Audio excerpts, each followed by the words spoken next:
மாணவர்கள் எவரும் போதைக்கு அடிமையாகாதீர்கள். அடிமையானவர்கள் மீண்டதாக சரித்திரமில்லை. எனவே உங்களையும் சமூகத்தையும் பாதுகாத்துக் கொள்ளுங்கள். உங்கள் நலன் கருதி கல்வி டிவி.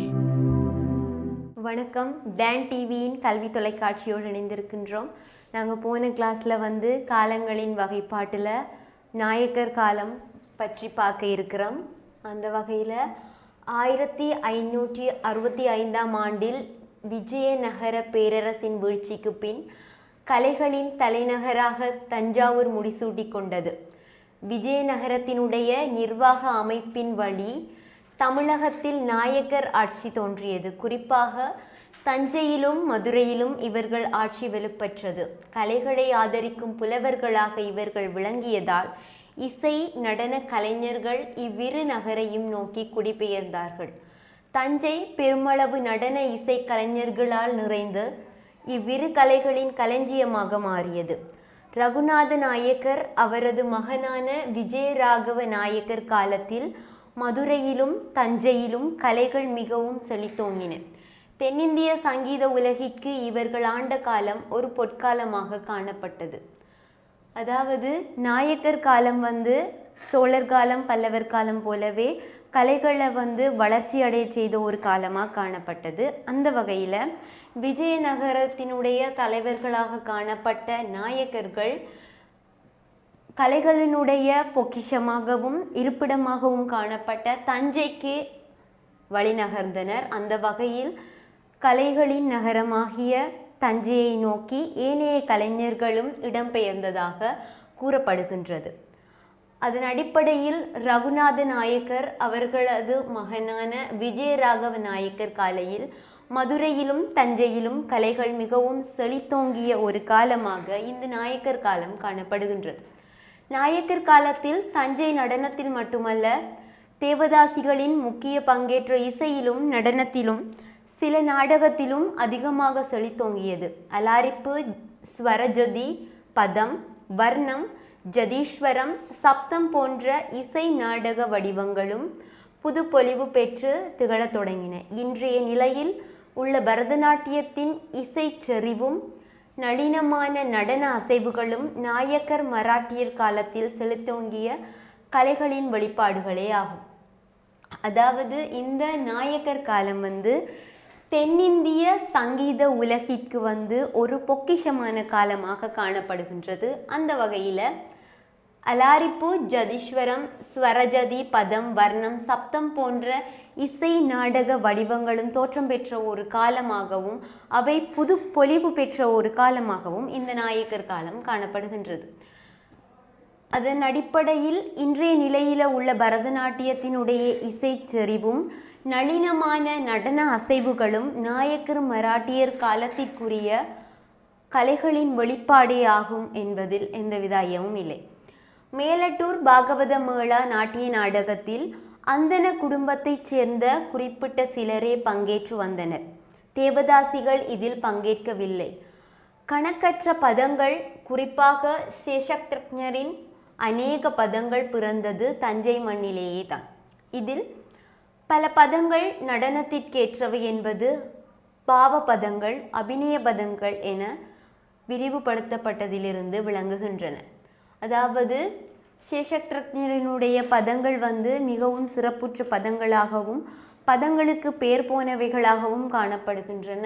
அதன் அடிப்படையில் அவை பாவ பதங்கள், அபிநய பதங்கள் எனும் வகைகளை கொண்டிருந்ததாகவும் கூறப்படுகின்றது.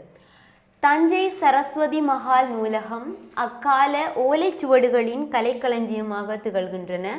இச்சுவடிகள் சோழர் காலத்திலிருந்து இசை நடன பாரம்பரிய வளர்ச்சியை துல்லியமாக வெளிப்படுத்துகின்றன.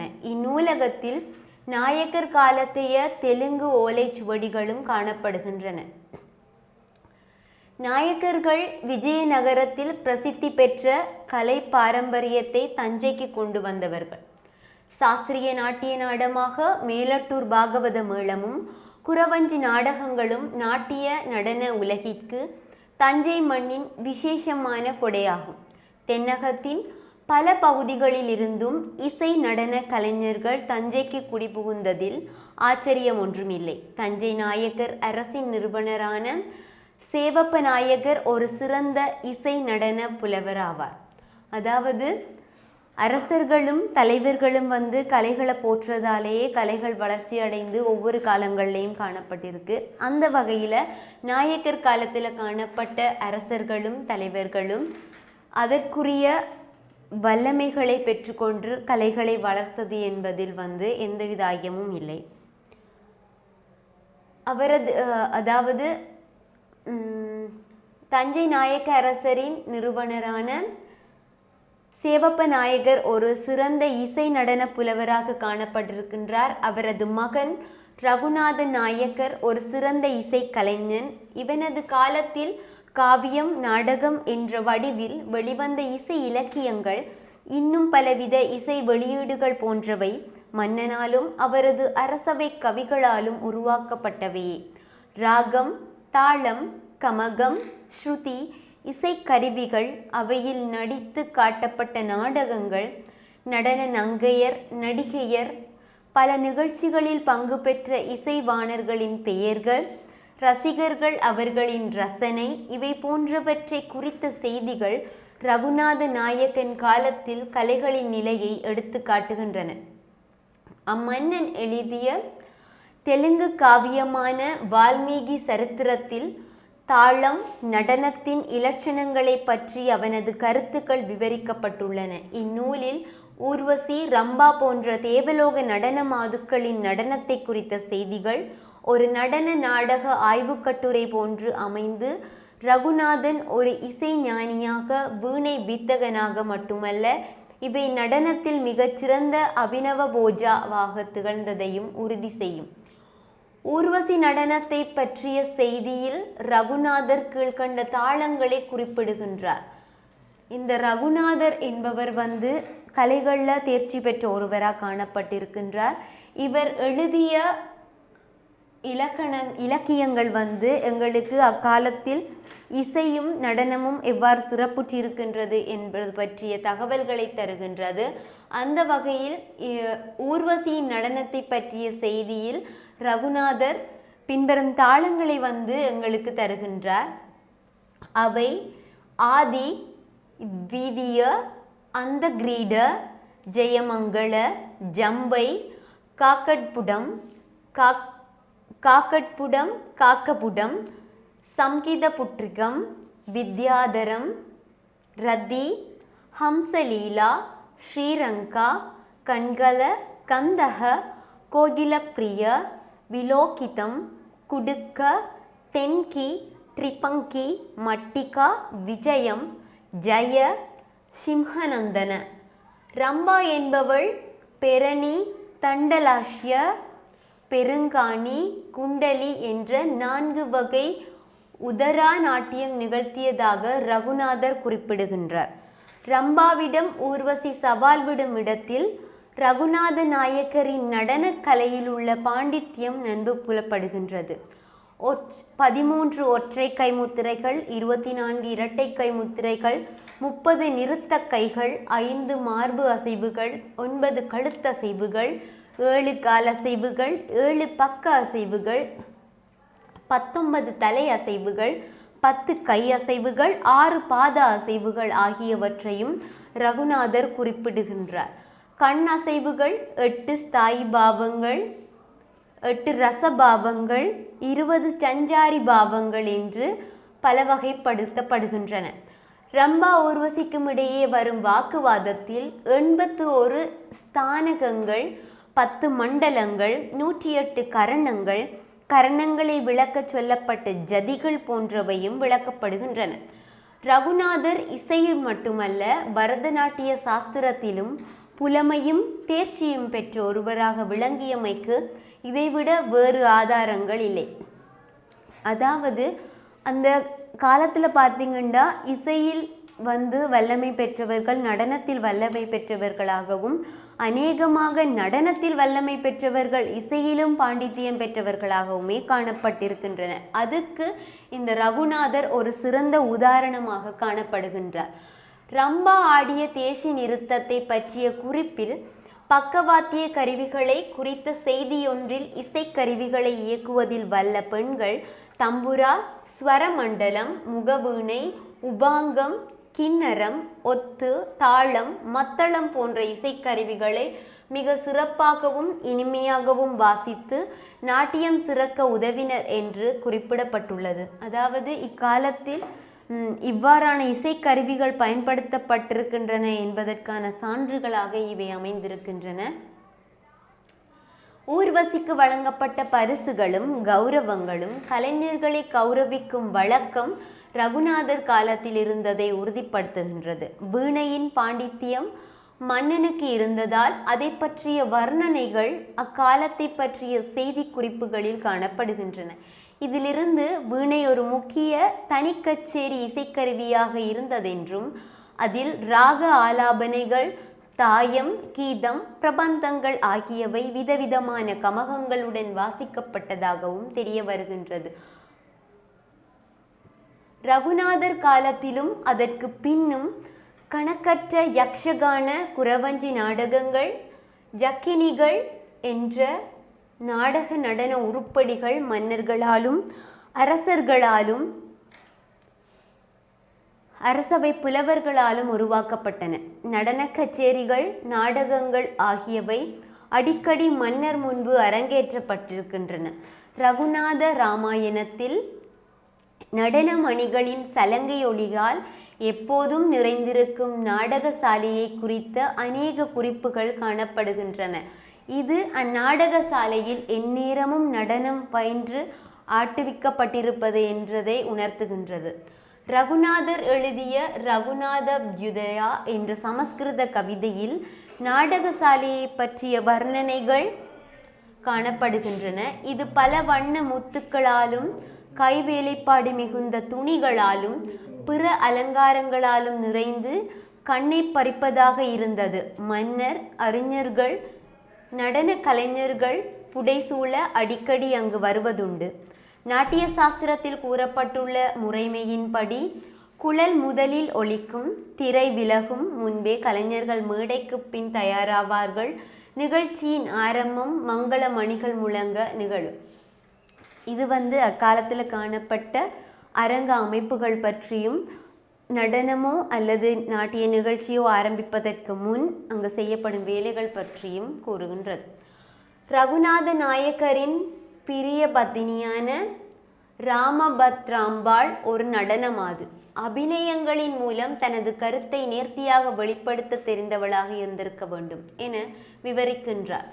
அது மட்டுமல்ல, அரசவை நடன மாந்தர்கள் மிகவும் தேர்ந்தவர்களாகவும் வெவ்வேறு தாள வகைகளான ஜெயமங்கலம், சிம்ஹலீலா, சூளாதி தாளங்களை பற்றிய ஞானமும் அதை பிரயோகிக்கும் முறைகளை அறிந்தவர்களாகவும் இருக்க வேண்டும். எளிதில் வளையக்கூடிய உடலை கொண்டவர்களாகவும் மிக கடினமான பயிற்சிகளையும் இலகுவாக செய்யக்கூடிய அளவிற்கு பயிற்சி பெற்றவர்களாகவும் இருக்க வேண்டும் என எடுத்துரைக்கின்றார். ஒவ்வொரு ரசத்தையும் மிக நுட்பமாக வெளிப்படுத்தக்கூடிய அளவு ஆற்றல் பெற்றிருந்த ரகுநாதரின் அவை நடன மாந்தர்கள் அரசவையில் உள்ள தேர்ந்த விமர்சகர்களிடமிருந்து மிகுந்த பாராட்டை பெற்றிருந்தனர். அதாவது ரகுநாத நாயக்கரினுடைய ஆட்சி காலத்தில் நடனம் எவ்வாறு இருந்தது, இசை எவ்வாறு இருந்தது, அதற்குரிய ஆடல்களும் அரங்குகளும் எவ்வாறு இருந்தது, ஆடல் வடிவங்கள் எவ்வாறு அமைக்கப்பட்டிருந்தது என்பது தொடர்பான தகவல்களை இங்கு காணக்கூடியதாக உள்ளது. இக்குறிப்பு அந்நாளைய அரசவை தேவதாசிகளின் நாட்டிய திறன் எவ்வாறு மிகச் சிறந்து காணப்பட்டது என்பதை பற்றி உறுதி செய்கின்றன. நடனமும் நாடகமும் இசை கச்சேரிகளும் கவியரங்கங்களும் அடிக்கடி அரங்கேற்றிய நாட்டிய சாலை தான் பின்னாளில் மராட்டிய மன்னர் காலத்தில் சங்கீத மகால் என அழைக்கப்பட்டது. ரகுநாத நாயக்கருக்கு பின் தஞ்சையை ஆண்ட விஜயராகவ நாயக்கர் காலத்திலும் இசையும் நடனமும் அபரிவிதமாக செழித்து வளர்ந்தன. அமரகாவியான சேஷத்ரஞர் விஜயராகவ நாயக்கரால் ஆதரிக்கப்பட்டு 1000 பதங்களை உருவாக்கினார். சேஷத்ரஞர் பதங்கள் பற்றி எங்களுடைய நடன பயில்பவர்கள் தெரிந்திருக்க வேண்டியது அவசியம். அந்த வகையில் அவரை விஜயராகவ நாயக்கர் ஆதரித்தார் என்பது ஒரு முக்கியமான செய்தி. இதனால் அவர் 1000 பதங்களை உருவாக்கி இருக்கிறார். விஜயராகவரின் முத்திரையோடு 15 பதங்களை எழுதியுள்ளார். சாமானிய குக்கடே வாணி என்ற ஒரு பதத்தில் விஜயராகவரின் பாராட்டை பெற்ற ஒரு நடன மங்கை எந்தெந்த குணங்களை கொண்டிருக்க வேண்டும் என்று விவரிக்கப்படுகின்றது. இக்காலத்திலெல்லாம் பாத்திரங்கள் தங்களுக்கு தேவையான பாத்திர லட்சணங்களை கொண்டு அமைந்திருக்கின்றன. அதே பதத்தில் விஜயராகவரின் இசைப்புலமை, பாடல்களுக்கு பண்ணமைக்கும் ஆற்றல், அவரது ஆழ்ந்த விமர்சன அறிவு ஆகியவற்றையும் அவர் குறிப்பிட்டுள்ளார். இறை வித்தகரான கோவிந்த தீக்ஷா என்பவர் அளித்த உந்துதலால் ரகுநாத நாயக்க சதுர்த்தண்டி பிரகாஷிகா என்ற புகழ்பெற்ற நூலை எழுதினார். இது தென்னிந்திய ராகங்களின் இலக்கணத்தை முறைப்படுத்தும் ஒரு நூலாகும். அதாவது விஜயநகர காலத்தில் இசை அபரிவிதமான ஒரு வளர்ச்சியை அடைந்திருந்தது. அதன் ஒரு உதாரணமாக விளங்குவது இந்த சதுர்த்தண்டி பிரகாஷிகா என்ற புகழ்பெற்ற இசை நூல். தெலுங்கு பிரபந்த வகை பாடல்கள் விஜயநகரில் பிறந்து தஞ்சையில் விஜயராகவ நாயக்கரின் காலத்தில் வளர்ந்து செழித்து பரந்து விரிந்து கனிகளை தந்தது. குறிப்பாக ஸ்ருங்கார பிரபந்தங்கள் இவர் காலத்தில்தான் புகழின் உச்சநிலையை அடைந்தன. நாயக்கர் காலத்தில் வழங்கிய பதங்களை பாடத் தெரியாதவர்கள், கால்களில் சலங்கை அணியாதவர் பாவி என்று கருதப்பட வேண்டும். அதாவது நாயக்கர் காலத்திலே வழங்கிய பதங்களை பாடத் தெரியாதவர்களும் கால்களில் சலங்கை அணியாதவர்களும் பாவி என்ற பெயர்களால் கருதப்பட வேண்டும் என்ற ஒரு பழமொழி அக்காலத்தில் இசையும் நடனமும் கொடிகட்டி பறந்த வரலாற்றை கூறுகின்றதாக அமைகின்றது. தஞ்சை அரசவை கவியான காங்கல்வாக்கால கவி என்ற புலவர் எழுதிய ராஜகோபால விலாசம் என்ற தெலுங்கு படைப்பிலிருந்து சங்கீதம், சாகித்யம், நாட்டியம் ஆகியவை ரகுநாதர் விஜயராகவ நாயக்கர் அரண்மனைகளில் கொடிகட்டி பறந்தன என்ற வரலாற்றை அறிந்து கொள்ளலாம். விஜயநகர விலாசம் என்று அழைக்கப்பட்ட விஜயராகவரின் அரண்மனை கலைகளும் கலைஞர்களுக்கும் ஒரு சொர்க்கமாக திகழ்ந்திருக்கின்றது. கல்விமான்களுக்கு சாரதா துவஜா என்ற பட்டமும் அளிக்கப்பட்டிருந்திருக்கின்றது. சாகித்யத்தில் அரசனுக்கு உள்ள பாண்டித்யத்தை குறிக்கும் அடையாளமாக சாகித்யராய பெண்டேரா எனப்பட்ட பொற்கழலை விஜயராகவன் அணிவித்திருக்கின்றான். அரசவை நர்த்தகிகளில் பலர் நடிப்பு, சங்கீதம், சாகித்யத்தில் மிகவும் தேர்ந்தவர்களாக இருந்தனர். அவர்களில் சிறந்த சந்திரலேகா எனும் நங்கை வீரவெங்கட்ராயன் என்ற மன்னனால் பல பட்டங்கள் அளிக்கப்பட்டு பாராட்டு பெற்றவர். தவிர அநேக பிருதுவாத்தியங்களை தனது சிறந்த நடனத்திற்காக பரிசாக பெற்றிருந்தார். அதாவது ஒரு நடன மங்கைக்கு அதிகமான வாத்தியங்கள் பரிசளிக்கப்பட்டதிலிருந்து நடனம் செய்பவர்கள் இசையில் எவ்வாறான பாண்டியத்தை பெற்றிருக்க வேண்டும் என்பது தொடர்பான அணுகுமுறையை எங்களுக்கு இக்கூற்றுக்கள் விளக்குகின்றன. ராஜ்யகோபால விலாசம் எனும் நூற்குறிப்பிலிருந்து சில அரசவை நர்த்தகிகளின் பெயரையும் அவர்கள் நிகழ்த்திய நடன உருப்படிகளின் பெயரையும் அறிந்து கொள்ளக்கூடியதாக இருக்கின்றது. அந்த வகையில்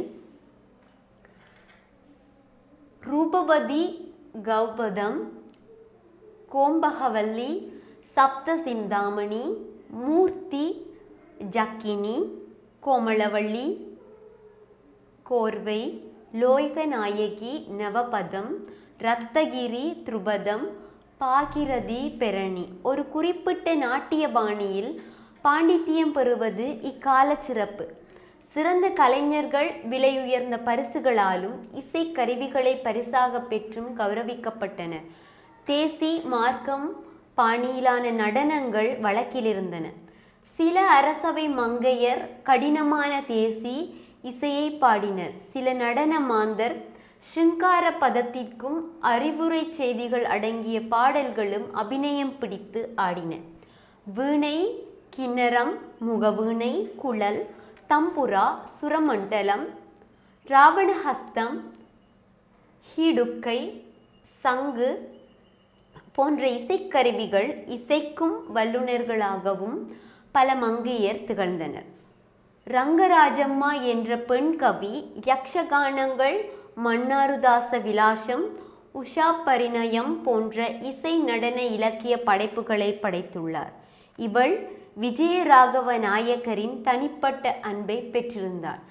இக்காலத்திலும் இசையிலும் நடனத்திலும் தேர்ச்சி அடைந்த மாதர்கள் அரச சபையினுடைய ஆதரவை பெற்றிருந்தார்கள் என்பது தொடர்பான கூற்று இதுவாகும். இசைக்கருவிகளோடு பாடல், நடனம் ஆகியவற்றை இணைத்து நடத்தும் சங்கீத மேளம் நாயக்கர் காலத்திலிருந்து தோன்றியதாக காணப்படுகின்றது. அதாவது இசைக்கருவிகளோடு பாடலும் நடனமும் சேர்ந்து நடத்தப்படும் ஒரு நிகழ்ச்சியாக சங்கீத மேளம் காணப்படுகின்றது. விஜயராகவ நாயக்கர் யக்ஷகான படைப்புகளை படைப்பதில் தனது தந்தை ரகுநாதரையும் மிஞ்சியுள்ளார். பாடல்களுக்கும் நடனத்திற்கும் நாடகத்திற்கும் மிகவும் ஏற்ற திவ்யபதம், அதாவது திவிபதம், யக்ஷகானம் போன்ற படைப்புகள் நாயக்கர் காலத்தில் கொடிகட்டி பறந்தன. நாயக்கர் காலம் இசைக்கும் நடனத்திற்கும் பாரிய முக்கியத்துவம் கொடுத்த காலமாகவும், இசையிலும் நடனத்திலும் அநேகமான பல உருப்படிகளும் பல நடன வளர்ச்சிகளும் ஏற்பட்ட ஒரு காலமாகவும் காணப்பட்டிருக்கின்றது. அந்த வகையில் அடுத்ததாக ஆங்கிலேயர் கால நடனக்கலையின் வளர்ச்சி பற்றி நோக்கலாம். காலங்களின் அடிப்படையில் சங்ககாலம், சங்கமருவி காலம், பல்லவர் காலம், சோழர் காலம், விஜயநகர நாயக்கர் காலம், தொடர்ந்து ஆங்கிலேயர் காலம். நாட்டியத்தின் இருண்ட காலம் என கருதப்படும் கிறிஸ்துவுக்கு பின் 1100க்கும் 1500க்கும் இடைப்பட்ட காலத்தில் நாட்டிய கலை மிகவும் நலிவடைந்த நிலையில் இருந்தது. அதாவது ஆரம்ப காலத்தில் இயற்கையோடு கலந்திருந்த நடனம் படிப்படியான வளர்ச்சியை தொட்டு விஜயநகர நாயக்கர் காலத்தில் உச்ச அடிப்படையில் தனது அங்கங்களையும் மேலும் தன்னுடைய விஸ்தரிப்புகளையும் விரிவாக்கி கொண்ட நடனம் ஒரு இருண்ட பகுதிக்கு தள்ளப்பட்ட காலமாக இவ்வாங்கிலேயர் காலம் காணப்படுகின்றது. இச்சமயத்தில் அரசியல் சீர்குலைவின் காரணங்களால் முகலாய படையெடுப்புக்கு நாடு ஆளானது. அடிப்படையிலேயே நாட்டியத்தை கண்டனம் செய்கின்ற கொள்கையுடையது இஸ்லாம் மதம். எனவே டெல்லி சுல்தான்களின் சில தனிப்பட்ட முறையில் நாட்டியத்தை ரசித்தாலும் அவர்களில் எவரும் நாட்டியத்திற்கு ஆதரவு தரவில்லை. இந்துக்களின் ஆட்சி காலத்தில் பெற்ற கண்ணியமான நிலையை நாட்டியம் முகலாயர் காலத்தில் பெற முடியவில்லை. இதற்கான ஒரே முக்கிய காரணம், இந்துக்கள் நாட்டியத்தை ஒரு உயர்ந்த நுண்கலையாக மதித்தார்கள். ஆனால் முகலாயர் அதை ஒரு பொழுதுபோக்கு அம்சமாக மட்டுமே கருதினர். இதனால் நடன கலைஞர்களுக்கு சமுதாயத்தில் கண்ணியமான அந்தஸ்து கிடைக்கவில்லை. உயர்குடியினரின் கலையார்வத்தை இச்சூழல் பாதித்தது மட்டுமல்லாமல் நாட்டிய கலையின் முன்னேற்றம் தடைப்படவும் காரணமாக அமைந்தது. அதாவது விஜயநகரர் காலத்திற்கு பிற்பாடு பல படையெடுப்புகளின் மூலம் எங்களுடைய நாடு சீர்குலைவுகளுக்கு உள்வாங்கப்பட்டது. அந்த வகையில் ஆரம்ப காலத்தில் முகலாயர்களின் படையெடுப்பின் போது சீர்குலைக்கப்பட்ட கலைகள் சீர்குலைக்கப்படுவதற்கு ஆரம்பிக்கப்பட்டது. அதன் அடிப்படையில் முதலில் முகலாயர்கள் அநேகமாக கலைகளை பெரும்பாலும் வெறுப்பவர்களாகவும், இஸ்லாம் மதம் கூடுதலாக கலைகளுக்கும் பொழுதுபோக்கு அம்சங்களுக்கும் கண்டனம் தெரிவிக்கும் ஒரு சமயமாகவும் காணப்படுகின்றது. அந்த வகையில் நடனம் ஒரு வீழ்ச்சியான இடத்தை நோக்கி தள்ளப்பட்டது இக்காலத்திலேதான். காரணம், இந்நடனத்தை ஒரு சாதாரண கலையாகவும் பொழுதுபோக்கு அம்சமாகவும் மட்டுமே கருதியதனால் இதை ஆரம்ப காலத்தில் சைவ சமயர்கள் ஒரு உயர்ந்த பொற்கலையாகவும் நுண்கலையாகவும் தெய்வீக கலையாகவும் போற்றப்பட்ட நிலைமை மாறி அது சாதாரணமான ஒரு பொழுதுபோக்கிற்காக செய்யப்படும் நிகழ்வாக மாற்றமடைந்ததே இக்கலை வீழ்ச்சி அடைவதற்கு ஒரு காரணமாக அமைந்தது. அதன் அடிப்படையில் இக்கலையாகிய நடனத்தை ஒரு தங்களுடைய ஆசைக்காக செய்யப்படும் ஒரு பொழுதுபோக்காக மட்டும் கருதி அதற்குரிய சமய ரீதியான நிலைகளையும் செல்வாக்குகளையும் அரசவை ரீதியான செல்வாக்குகளையும் முகலாயர்கள் வீழ்ச்சி அடைய செய்தார்கள். உயர்குடியினரின் கலையார்வத்தை சூழல் பாதித்தது மட்டுமல்லாமல் நாட்டிய கலையின் முன்னேற்றம் தடைப்படவும் காரணமாயிற்று. அதாவது நாங்கள் பார்த்த பல்லவர் காலம், சோழர் காலம், விஜயநகர நாயக்கர் காலம் போன்ற காலங்களில் நடனம் அரசர்களோடு ஒரு மிகவும் உன்னியமான நெருக்கமான தொடர்புகளை நடனமும் நடன மாந்தர்களும் கொண்டிருந்தனர். அதனால் அது ஒரு உயர்வான கலையாக கருதப்பட்டு காணப்பட்டது. எனினும் முகலாயர்களின் படையெடுப்பு காரணமாக உயர்குடியில் இருக்கிறவர்கள் இந்நடனத்தை வெறுக்கவும் அது சீரடிந்து போவதற்கு காரணமாகவும் அமைந்தனர். இருப்பினும் 18ஆம் நூற்றாண்டில் தனிப்பட்ட சிலரது கலையார்வத்தால் முயற்சியாலும் நாட்டிய கலை மீண்டும் வளர தலைப்பட்டது. பல்வேறு விதமான நாட்டிய கலைகளும் வளர்ந்தன. ஆனால் ஆங்கிலேயரின் ஆட்சி காலத்தில் நாட்டியத்தின் வளர்ச்சி குன்றியே இருந்தது. பாரம்பரியமாக நாட்டிய கலையின் மீது மக்களுக்கு இருந்து வந்த ஆர்வம் மறைந்து போனது. என்னதான் முகலாயர்கள் படையெடுத்தாலும் ஒரு சில கலைஞர்கள் அக்கலையை பிடிமானமாக பிடித்து வைத்து கொண்டு அது வளர்வதற்கும் சில முன்னேற்றங்களுக்கான முயற்சிகளையும் ஏற்படுத்தி கொண்டு வந்தார்கள். எனினும் ஆங்கிலேயர்கள் காலத்தில் அது இன்னும் நலிவடைந்த ஒரு இடத்திற்கு சென்றது. நுண்கலைகள் நலிவடைவதற்கான காரணங்களாக முகலாய ஆட்சியை ஆங்கிலேயர் கைப்பற்றிய சமயத்தில் நுண்கலைகள் மற்றும் கலைஞரின் முன்னேற்றத்தில் எந்தவித கவனமும் செலுத்தப்படவில்லை. புதிய அரசர்களின் ஆதரவு கிடைக்காத நிலையும் ஆங்கிலேயரது ஆட்சியின் அக்கறையின்மையும் நுண்கலைகளின் வளர்ச்சியை பெரிதும் பாதித்தன. முகலாயர்களிடமிருந்து ஆட்சியை கைப்பற்றிய ஆங்கிலேயர்கள் எங்களுடைய நாட்டில் இருந்த கலை வளர்ச்சிகள் தொடர்பான எந்தவிதமான முன்னேற்ற நடவடிக்கைகளையும் ஏற்படுத்தப்படாததால் இக்கலைகள் நலிவடைந்தன. இந்திய இளவரசர்கள் மற்றும் பிரபுக்களின் அரசபையில் ஆதரவும் பாதுகாப்பும் சில கலைஞர்களுக்கு கிடைத்தன. ஆனால் நாளடைவில் இந்திய இளவரசர்களும் பிரபுக்களும் புதிய ஆங்கிலேய ஆட்சியின் பாதுகாப்பினால் மேலை நாடுகளுக்கு செல்ல ஆரம்பித்தனர். இதன் விளைவாக மேலை நாட்டு கலைகளின் மீது அவர்களுக்கு ரசனையும் ஆர்வமும் வெளிவந்தன. வெளிநாட்டு கலைகளை வளர்க்கும் விருப்பமும் கூடியது. அதாவது ஆங்கிலேயர்களின் படையெடுப்பின் மூலம் இந்தியாவில் இருந்த இளவரசர்கள் தங்களுடைய நாட்டை விட்டு பிற நாடுகளிற்கு செல்ல வேண்டிய தேவையும் ஆங்கிலேய நாட்டின் மீது ஏற்பட்ட மோகம் காரணமாக அக்காலத்தில் அவர்களுடைய கலையின் மீது ஆர்வத்தை செலுத்தினர். அதனாலும் எங்களுடைய சுதேச கலைகளும் பாரம்பரிய கலைகளும் வீழ்ச்சி அடைந்தன. மேலை நாட்டு பழக்க வழக்கங்களின் தொடர்பினால் இந்திய மக்கள் மேலை நாட்டு கலைகளை விரும்ப ஆரம்பித்தனர். மேலை நாட்டின் உள்வாங்கலின் காரணமாக மேலை நாட்டு பழக்க வழக்கங்கள் எங்களுடைய கலாச்சாரத்தினூடே ஊடுருவியது. அதன் அடிப்படையில் எங்களுடைய கலைகளை மறந்து மேலை நாட்டு கலைகளுக்கு மேல் மோகம் கொண்டவர்களாக எங்களுடைய நாட்டு மக்கள் காணப்பட்டனர். ஆங்கிலேயரது கல்வி முறையில் இசைக்கும் நடனத்திற்கும் இடம் தரப்படவில்லை. எங்களது கல்வி முறையானது கலைகளுடனும் கோவில்களுடனும் சமயத்துடனும் கலாச்சாரங்களுடனும் ஒன்றுபட்ட ஒன்றாக காணப்பட்டது. எங்களுடைய கலாச்சாரங்களுக்கும் ஆங்கிலேயர்களுடைய கலாச்சாரங்களுக்கும் இடையில் பாரிய அளவிலான வித்தியாசங்கள் காணப்பட்டதன் காரணமாக ஆங்கில கல்வி எங்கள் நாட்டில் ஊடுருவும் போது எங்களுடைய கலைகள் மறக்கப்பட்டு ஆங்கில கலைகளுக்கு முக்கியத்துவம் கொடுக்கப்பட்டது. அந்த வகையில் இசையும் நடனமும் ஆங்கிலேய கல்வி முறைக்கு இடம்பெறப்படாத ஒரு விடயமாக காணப்பட்டது. நாட்டின் பொருளாதார சமநிலை பாதிக்கப்பட்டதாலும் இயந்திரத்தினால் உற்பத்தி செய்யப்பட்ட மலிவான பொருட்கள் நிறைய கிடைத்ததாலும் கலை நுட்பம் மிக்க பொருட்களுக்கான தேவை பெருமளவில் குறைந்த போது இதன் விளைவாக தங்களது பாரம்பரிய தொழிலை விட்டு கலைஞர்கள் மற்ற வேலைகளை தேட வேண்டிய நிலை உருவானது. அதாவது இயந்திரங்களின் வருகை, மேலை நாட்டவர்களின் வருகையால் எங்களுடைய நாடுகளுக்கு அநேகமான இயந்திரங்களின் வருகைகளும் காணப்பட்டது. இதன் மூலம் கைகளால் செய்யப்படும் கலைநுட்பம் மிக்க வேலைகளும் கலை வேலைப்பாடுகளும் சிதைவடைந்து போனன. அந்த வகையில் கலைஞர்கள் தங்களுக்குரிய வேறு வேலைகளை தேட வேண்டிய ஒரு நிலைக்கு தள்ளப்பட்டு கலைகள் மறக்கப்பட்டன. இந்த காலகட்டத்தில் வாழ்ந்த பல மேலை நாட்டு அதிகாரிகளுக்கும் இந்தியர்களுக்கும் இந்திய கலைகளின் மதிப்பை புரிந்து கொள்ளவோ அவற்றை பாராட்டி போற்றவோ விருப்பமோ ஈடுபாடோ இருக்கவில்லை. அதனால் கலைகளின் வளர்ச்சியினை ஊக்குவிப்பதற்கான எந்த முயற்சியும் அவர்கள் எடுக்கவில்லை.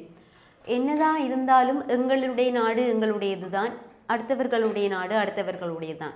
அவர்கள் அவர்களினுடைய கலையையும் அவர்களுடைய கலாச்சாரம் பாரம்பரியத்தையுமே மேல்நோங்க செய்தனர். அந்த வகையில் எங்களுடைய நாட்டினுடைய கலைகள் அனைத்தும் சீரழிந்து போனன. அதனால் அவர்கள் எங்களுடைய கலைக்கு கொடுத்த முக்கியத்துவம் குறைக்கப்பட்டதனால் எங்களுடைய கலைகளும் வளர்ச்சியை ஊக்குவிப்பதற்கு ஆள் இல்லாமல் குறைவான ஒரு நிலையை மட்டத்தை அடைந்து கொண்டிருந்தது. பெரும்பான்மையான இந்தியர்கள் இந்திய நுண்கலைகளின் பாரம்பரியத்தையும் அடையாளத்தையும் அறியாமல் போனார்கள். அதாவது அரச சபைகளின் மூலமாக வளர்க்கப்பட்ட இக்கலைகள் அரசர்களினுடைய ஆதரவு அற்று போனமையினால் நுண்கலைகளின் பாரம்பரியத்தையும் அடையாளத்தையும் அறியாமல் போனார்கள். இவ்விதம் பல காரணங்களால் இந்திய நுண்கலைகள் தொடர்ந்து நலிவடைந்தன. நாட்டிய கலையானது சமுதாயத்தில் தனக்கிருந்த மதிப்பை படிப்படியாக இழந்தது. சொல்லப்போனால் நாட்டிய கலையை கற்பவர்கள் கண்ணியமற்றவர்களாக கருதப்பட்டனர். இக்கருத்து சங்கமறிவிய காலத்தில் நிலவப்பட்டது. இருந்தாலும் அக்காலத்தில் எங்களுடைய நடனத்திற்கு தேவையான இலக்கணங்களும் எங்களுக்கு கூறப்பட்டது. எனினும் இக்காலத்தில் அதாவது ஆங்கிலேயர் காலத்தில் இக்கலை முற்றுமுழுதாக ஒரு நலிவடைந்த ஒரு நிலையை எட்டிப்பிடித்தது என்பதில் ஐயமில்லை. நாளடைவில் நாட்டிய கலையானது மலைவாழ் மக்கள் மற்றும் கிராம மக்களுக்குரிய கிராமிய நடனங்கள் என்ற வட்டத்துக்குள் குறுகி போனது. அரச சபை கலையாக திகழ்ந்த இந்நடனம் கிராமிய மக்களுக்கும் மலைவாழ் மக்களுக்குமான ஒரு சாதாரண சிறிய வட்டத்திற்குள் கலை குறுகி போனது. பொதுவாக நடனம் என்பது கீழ்த்தரமான பெண்களால் ஆடப்படுவது என்று சமுதாயத்தினரால் கருதப்பட்டது. இத்தகைய சூழ்நிலைகளில் நாட்டிய கலை நலிவடைந்ததை தடுக்க இயலாமல் போனது.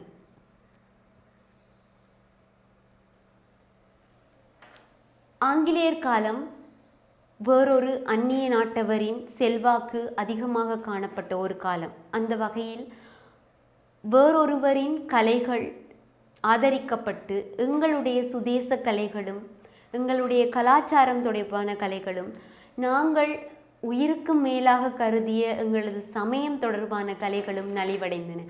அதற்குள் உட்பட்ட ஒரு பாரிய தெய்வீக நுண்கலையாக நடனக்கலையும் நலிவடைந்து போய் ஒரு மோசமான இழிவான நிலையில் இழிவான பெண்களால் செய்யப்படும் ஒரு நடனம் என்ற பெயரை கொண்டு மிகவும் குறுகி தன்னுடைய இயல்பையும் தன்னுடைய வளர்ச்சியையும் உடைத்து கொள்ளப்பட்ட ஒரு காலமாக இந்த ஆங்கிலேயர் காலம் காணப்பட்டது.